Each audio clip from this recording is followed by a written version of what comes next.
नई बहू को मिला भुक्कड़ ससुराल। लड़के का परिवार अच्छा है। 3 नंद, माता पिता, साथ में 2 छोटे भाई भी हैं। लड़का इंजीनियर है और बहुत पैसे कमाता है। ये सुनते ही नैना के होश उड़ जाते हैं।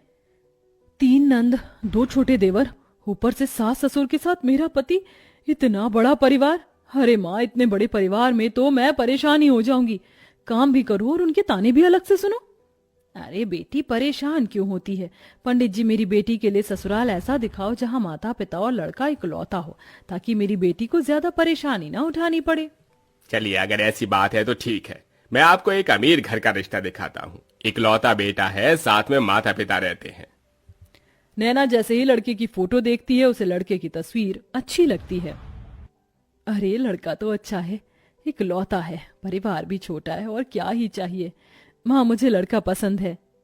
ओहो पगली, चलो ठीक है, कोई लड़का तो तुझे पसंद आया। पंडित जी, अब आप इसी लड़के से मेरी बेटी के रिश्ते की बात चलाइए। हाँ हाँ बहन जी, बिल्कुल।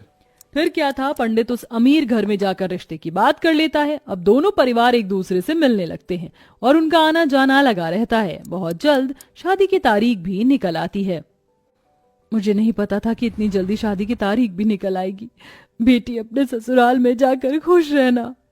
खुश तो रहूंगी ही माँ, छोटा सा परिवार है। सुबह शाम रोटी, दोपहर में सोना, फिर रात को आराम करना। नैना को बहुत आसान लग रहा था, लेकिन वैसा होने नहीं वाला था। शादी होने के बाद जब वह अपने ससुराल आती है तो उसका ससुराल में घर बहुत बड़ा होता है, जिसमें उसे सफाई करने में ही बहुत ज्यादा समय लग जाता है। हे भगवान, अमीर घराने में तो आ गई, लेकिन यहाँ झाड़ू पोछा करते करते ही मेरी कमर टूट गई। तभी आवाज आती है, बहू, ओ बहू, अरे अभी तक तूने नाश्ता नहीं बनाया? नैना फटाफट सफाई करने के बाद अपनी सास के पास जाती है। माँ जी, बस रसोई में ही जा रही हूँ, मैं पहले सफाई कर रही थी। अच्छा सुनो, मेरी नंद और उसके बच्चे आज घर पर आ रहे हैं, उनके नाश्ते के लिए आलू के पराठे बना ले। और हाँ, शिवा आलू के पराठे नहीं खाता, उसे प्याज के पराठे पसंद है, उसके लिए वही बना देना। हेमलता ऐसा कहकर चली जाती है। लो जी, मिल गया ऑर्डर, अब इतने सारे लोगों के लिए पराठे बनाने होंगे। नैना ऐसा कहकर रसोई में चली जाती है, जहां वो बहुत सारा आटा गूंथती है। इतना सारा आटा गूंथने में ही मेरे हाथ दुखने लगे, अभी तो इनके पराठे भी बनाने हैं। नैना रसोई में आलू के पराठे बना ही रही थी कि हेमलता की नंद माहेश्वरी अपने बच्चों के साथ आ जाती है। अरे वाह, सही समय पर आई हो नंद जी, गरम गरम पराठे बन रहे हैं। बहू, चलो नाश्ते की टेबल पर ही बैठते हैं, वहीं पर बातें करेंगे। हेमलता पूरे परिवार के साथ नाश्ते की टेबल पर बैठ जाती है, जिसके बाद रसोई से नाश्ते की टेबल का सफर करते हुए नैना बहुत थक जाती है। हे भगवान, नाश्ते की टेबल पर आने आने में ही मेरी फिरकनी बन गई। मैंने तो छोटा सा परिवार समझकर इस घर में शादी की थी, यहाँ तो सबकी अलग ही फरमाइश चलती है। तभी नैना के पति शिवा की आवाज आती है। अरे नैना, मेरे प्याज के पराठे नहीं बनाए तुमने? अभी लाती हूँ जी। नैना प्याज के पराठे बनाकर अपने पति के लिए नाश्ते की टेबल पर लेकर आती है। ये लीजिए प्याज के पराठे। तभी माहेश्वरी कहती है, बहू के हाथों से पहली बार खाना खा रही हूँ, बहुत स्वादिष्ट है ये पराठे, ये लो तुम्हारा शगुन। इस तरह माहेश्वरी नैना को शगुन देकर जाती है। सब लोग बहुत खुश होते हैं, लेकिन नैना बहुत ज्यादा थक जाती है। सबके सो जाने के बाद वो सबके जूठे बर्तन भी धोने लगती है। आज तो पूरा दिन हो गया, मुझे लेटने का समय ही नहीं मिला। नैना बर्तन धोने के बाद अपने कमरे में जाने ही वाली थी कि तभी उसके ससुर उसे कॉफी बनाने के लिए कह देते हैं। अरे सुनो बहू, जरा 1 कप कॉफी बना देना। अभी बनाकर लाती हूँ पिताजी। नैना दोबारा रसोई में जाती है और कॉफी बनाकर अपने ससुर जी के लिए लेकर आती है। आखिरकार उसे थोड़ी देर के लिए अपनी कमर सीधी करने को मिल जाती है, लेकिन फिर शाम की अलग फरमाइश शुरू हो जाती है। बहू, शाम के खाने में वेज बिरयानी, शाही कोरमा और चावल बना लेना। फिर से कोई आ रहा है क्या माँ जी घर पर? अरे नहीं, ये तो शिवा को बहुत पसंद है, इसीलिए बनवा रही हूँ। ठीक है माँ जी। अब शाम का खाना बनाने के लिए नैना फिर से रसोई में जाती है और खाना बनाते हुए खुद से ही कहती है, हे भगवान, कैसा परिवार मिला है मुझे। सुबह शाम मेरे ससुराल वालों को शाही पकवान ही चाहिए होते हैं, और इतने भुक्कड़ लोग हैं कि इन्हें हर थोड़ी देर में भूख लग जाती है। डिनर में इतना हैवी खाना कौन खाता है? मैं तो बेकार ही फंस गई इस घर में आकर। नैना ऐसा खुद से बोलते हुए खाना बनाती रहती है। उसे रसोई में बहुत गर्मी भी लगती है, लेकिन फिर भी वह खाना बनाती है। खाना तो बहू बहुत स्वादिष्ट लग रहा है, खुशबू से पता चल रहा है। हाँ हाँ, मेरी मेहनत जो लगी है, स्वादिष्ट तो होगा ही। नैना भी खाने की टेबल पर बैठकर खाना खाने ही वाली थी कि तभी किसी के आने की दस्तक होती है। हेलो गाइस, मेरे बिना ही खाना खा रहे हो?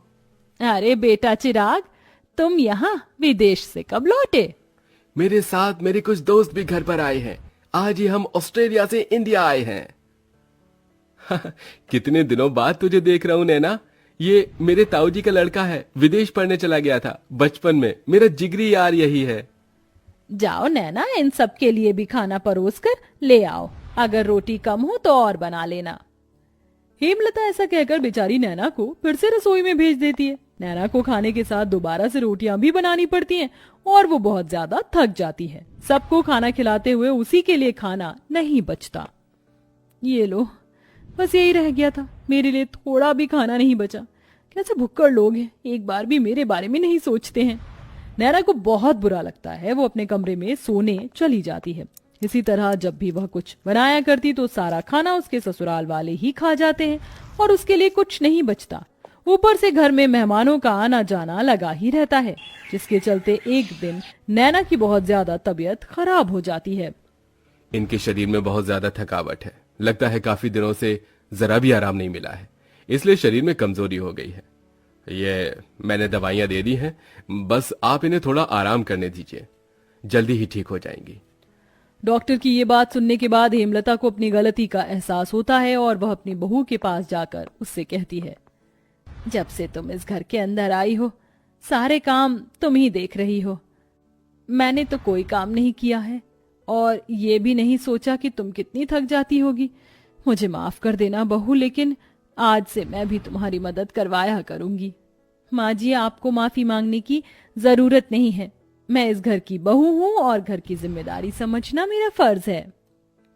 नैना इतना कह रही थी कि तभी घर पर उसकी तबीयत के बारे में सुनते ही ताई जी, मौसी जी, बुआ जी सब आ जाती हैं उसकी देखरेख के लिए। हमारे रहते बहू को एक भी काम करने की जरूरत नहीं पड़ेगी। अरे बुआ ताई जी हैं ना, और मौसी जी भी हैं, हम सब मिलकर सारे काम कर लेंगे। इस तरह सब लोग नैना की बहुत अच्छे से देखरेख करते हैं। नैना को इससे ये समझ आता है कि रिश्तेदारों का आना जाना अच्छा होता है और सबके साथ प्यार प्रेम से रहना भी बहुत जरूरी है। जैसे ही वो ठीक हो जाती है, वो पहले की तरह फिर से घर की सारी जिम्मेदारियां खुद उठा लेती है। चलिए, आप सभी आज खाने की टेबल पर बैठिए। अब मेरी तबीयत बिल्कुल ठीक है। मैं आप सभी के लिए आपकी पसंद का खाना बनाऊंगी। नैना ऐसा कहकर रसोई में चली जाती है। पीछे से हेमलता आती है। अब से मैं भी तुम्हारी रसोई में मदद करवाया करूंगी और मैं जानती हूँ आखिरी में तुम्हारे लिए कुछ नहीं बचता, इसलिए पहले ही तुम अपने लिए खाना निकाल लिया करना। ये सुनते ही नैना को बहुत खुशी होती है और उसे अपनी माँ की याद आ जाती है, जिसकी वजह से उसकी आंखें भर आती हैं। अरे ये क्या बहू, तू रोने क्यों लगी? बस आज आपकी बातें सुनकर मुझे अपनी माँ की याद आ गई। हेमलता उसे गले से लगा लेती है। इस तरह दोनों सास बहू मिलकर घर को संभालती हैं और एक साथ खुशी खुशी रहने लगती हैं।